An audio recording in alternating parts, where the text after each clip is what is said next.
प्रिय विद्यार्थियों नमस्कार। आज का हमारा प्रकरण है हिंदी पाठ्य पुस्तक कक्षा 7 बसंत भाग 2 पाठ 1 हम पक्षी उन्मुक्त गगन के। प्रस्तुत पाठ के लेखक शिवमंगल सिंह सुमन ने इस कविता के माध्यम से पक्षियों की स्वतंत्रता का वर्णन करते हुए उनके मनोभाव को प्रकट किया है कि ये जो पक्षी हैं ये सुख सुविधाओं को छोड़ करके और स्वतंत्र जीवन जीना चाहते हैं, उन्मुक्त जीवन जीना चाहते हैं। बंधन इनको पसंद नहीं है। अब इस कविता का हम अध्ययन करेंगे, इसके भावार्थ को समझेंगे, इसके प्रश्न उत्तरों को समझेंगे, साथ ही लेखक ने जो बातें, जो मनोभाव इसमें प्रकट किया है उसको भी हम समझेंगे।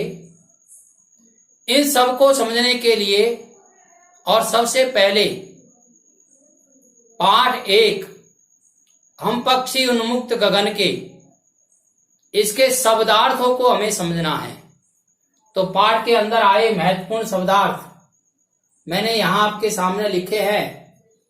एक एक शब्द का हम अर्थ समझेंगे और साथ ही साथ इसका विश्लेषण भी करेंगे। हम न केवल शब्दों के अर्थ समझेंगे अपितु शब्द का विश्लेषण भी हम करेंगे और उसकी पहचान भी करेंगे। तो आइए समझते हैं पाठ 1 हम पक्षी उन्मुक्त गगन के पाठ के शब्दार्थ। यहां लिखा गया है शब्दार्थ। शब्दार्थ जो शब्द है यह भी दो शब्दों से मिलकर के बना है, शब्द प्लस अर्थ। शब्द के जो अंतिम वर्ण है द, इसमें ए और अर्थ का ए दोनों मिलकर के आ हो जाते हैं। यह दीर्घ स्वर संधि का उदाहरण है। दीर्घ स्वर संधि का उदाहरण हो गया और शब्द बना फिर शब्दार्थ। इसी प्रकार से एक एक शब्द को हम समझेंगे। पहला शब्द है पंछी। पंछी का अर्थ है पक्षी। पंछी शब्द है तत्सम शब्द है और पक्षी तद्भव शब्द है। उन्मुक्त यानी खुला हुआ, इसका अर्थ यहां स्वतंत्रता से है।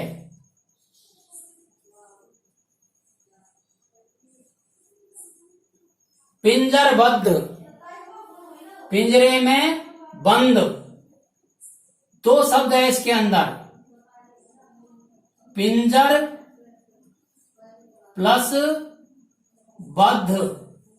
आप देख रहे होंगे मैं विभक्ति का लोप हो रहा है और जहां मैं विभक्ति का लोप होता है वहां समास होता है। कौन सा समास होता है? तो वहां समास होता है तत्पुरुष समास। तो पिंजरबद्ध, पिंजरे में बंद, अर्थात तत्पुरुष समास है।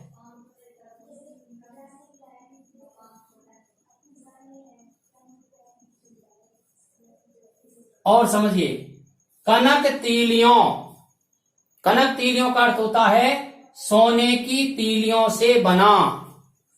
इसके अंदर दो शब्द है, एक शब्द है कनक और एक शब्द है तीलियों।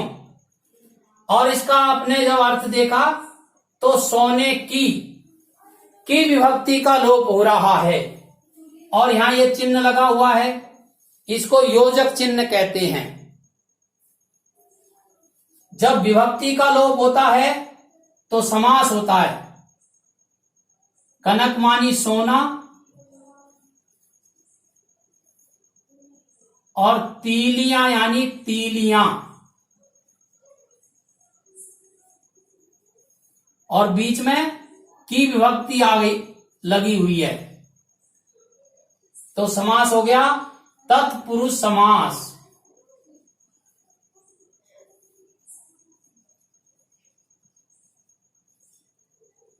और देखिए, पुलकित यानी उमंग से भरा हुआ, कटुक मानी कड़वी, कड़वी शब्द विशेषण शब्द है। ये पाठ में जब हम पढ़ेंगे तो ये आएगा कटुक निमोड़ी।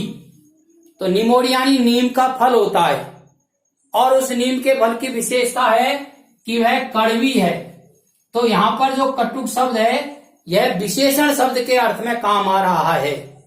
विशेषण यानी संज्ञा या सर्वनाम की विशेषता बताने वाले शब्दों को विशेषण कहते हैं।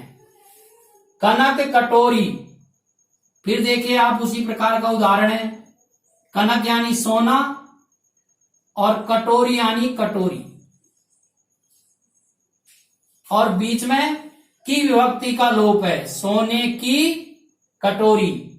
जहां विभक्ति का लोप हो जाता है वहां तत्पुरुष समास होता है।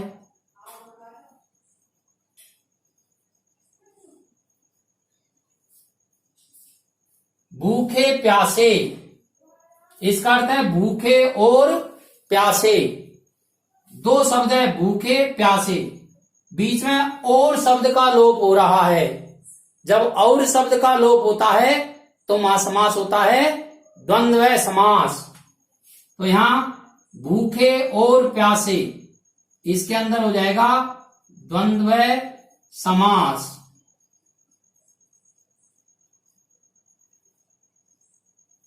स्वर्ण श्रृंखला, इसके अंदर भी दो शब्द हैं।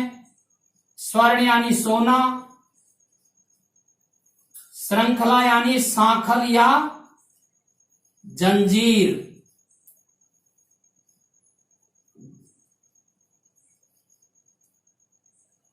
विग्रह करने पर की विभक्ति का जो लोप हुआ है वह लिखते हैं, इसलिए समास तत्पुरुष समास।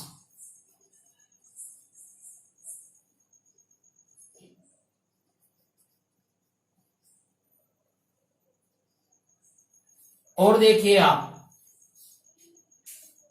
ये दूसरा शब्द है, ये तीसरा, चौथा, पांचवा, छठवां, सातवां, आठवां और नौवां। अब यहां देखिए आप, 10वां शब्द है बंधन यानी बंधा हुआ,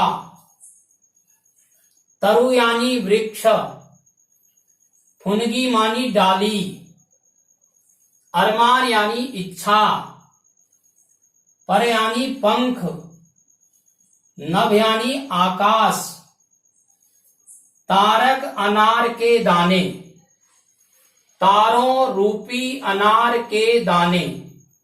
यहां बीच में डैश लगा हुआ है, तारक अनार, तारों रूपी अनार। रूपी शब्द का प्रयोग हुआ है विश्लेषण करने पर, इसलिए यहां रूपक अलंकार है।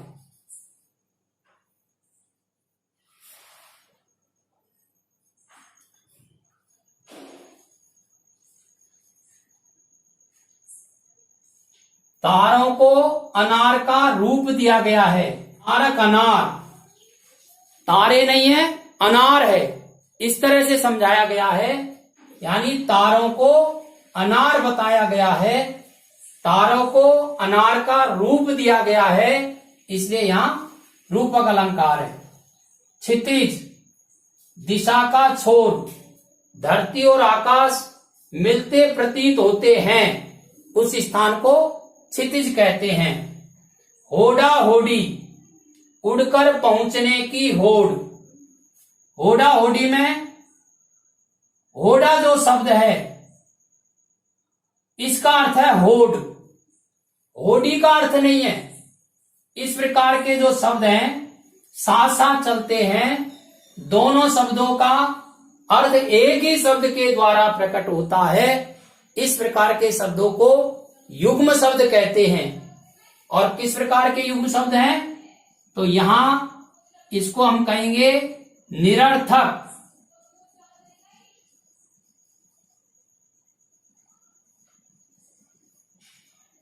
युग्म शब्द,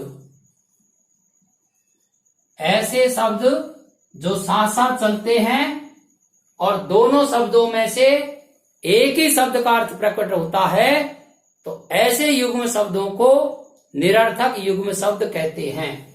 यहां पर हुडा हुडी निरर्थक युग्म शब्द है, क्योंकि इसका एक ही अर्थ निकल रहा है होड़। तनती थम जाती है। नीड, ये नीड शब्द है। नीड मानी घोंसला। 11, 12, 13, 14, 15, 16, 17, 18, 19, 20 शब्द हो गए। 21वां शब्द देखिए, छिन्न भिन्न, अलग अलग करना। इसका यदि विश्लेषण करेंगे तो विश्लेषण होगा छिन्न और भिन्न। और शब्द का जब लोप होता है तो समास द्वंद्व होता है।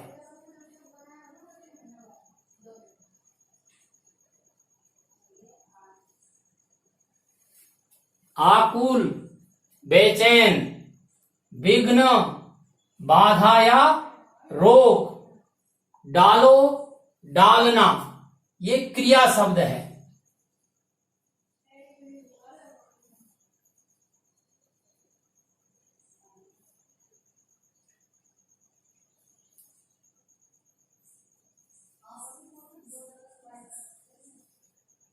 पच्चीसवां शब्दार्थ यहां लिखा हुआ है, सांसों की डोरी।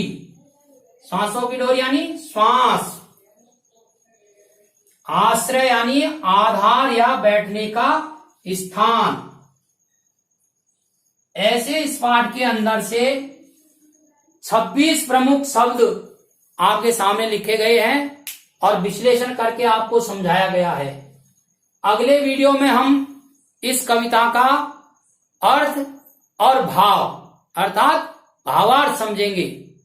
अभी इन शब्दार्थों को समझने के लिए आप इसका स्क्रीनशॉट ले लें और कम से कम 2 बार आप इस वीडियो को सुने ध्यानपूर्वक, तो शब्दों के अर्थ भी समझ में आएंगे, साथ में इनका विश्लेषण भी आपको समझ में आएगा। विश्लेषण यदि हम शब्दों का साथ साथ में करते जाते हैं तो व्याकरण के बहुत सारे प्रकरण और स्थायी रूप से हमें याद हो जाएंगे। हम हर पाठ के शब्दों का इसी प्रकार से अध्ययन करेंगे विश्लेषण करते हुए, तो न केवल हम शब्दों के अर्थ सीखेंगे अपितु उसके साथ साथ व्याकरण के बहुत सारे प्रकरण स्थायी रूप से हमें याद हो जाएंगे। धन्यवाद।